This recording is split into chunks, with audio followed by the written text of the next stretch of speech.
مرحبا بكم في قناة المعرفة والحياة. اشترك في القناة وفعل الإشعارات بالضغط على الجرس، ولا تنسى الإعجاب ونشر الفيديو.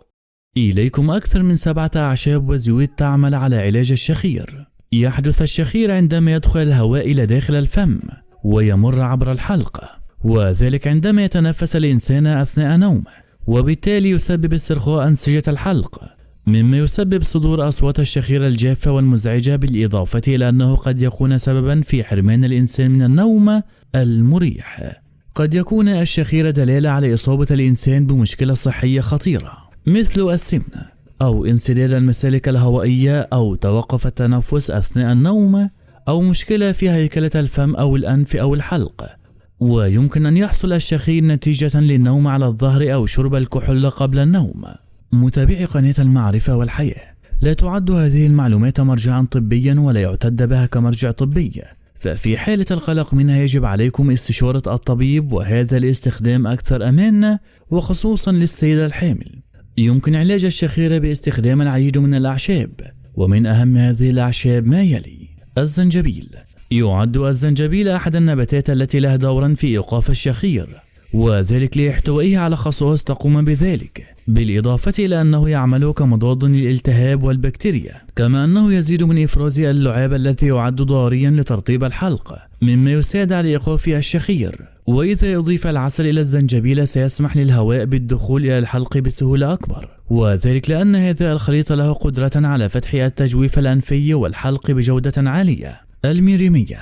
تعد الميريمية علاجا عشبيا فعالا، إذ إنها تعمل كمضاد للالتهاب الذي يقلل من تراكم المخاط في التجويف الأنفي، مما يقلل من حدوث الشخير الناتج عن تراكم المخاط. كما تحتوي على مضادات الالتهاب التي يمكنها أن توقف الشخير، بالإضافة إلى دورها في محاربة ارتفاع ضغط الدم ومرض السكري. أوراق نبات القراص. يمكن تناول شاي أوراق نبات القراص الذي يعد علاجا طبيعيا للشخير، وذلك لاحتواء هذه الأوراق على مضادات الهستامين التي لها دورا في تثبيط إفراز الهستامين، وهي مواد تطلق داخل ممرات الجهاز التنفسي نتيجة الإصابة بالحساسية، مما يزيد من تراكم المخاط فيها. وعندما يثبت إفرازه فإنه يقلل من تراكم المخاط، وبالتالي يساعد في إيقاف الشخير. شاي النعناع. إن تناول شاي النعناع يمكن أن يوقف الشخير، وذلك لاحتوائه على مادة الميثانول التي لها دور في التقليل من المخاط على الرئتين، بالتالي سيسمح للهواء بالدخول بسهولة إليها، كما أنه يقلل من التهاب الممرات التنفسية، وذلك من خلال تناول كوب من شاي النعناع يوميا لإيقاف الشخير. الحلبة.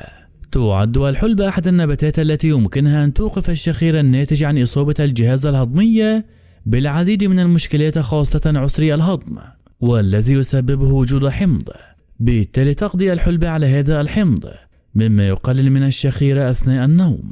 كما أن لها دورا في محاربة توقف التنفس أثناء النوم وتقليل مشكلات الجهاز الهضمي والتي تسبب الشخير. علاج الشخير بالزيوت. يمكن استخدام هذه الزيوت الطبيعية في علاج الشخير. زيت شجرة الكينة.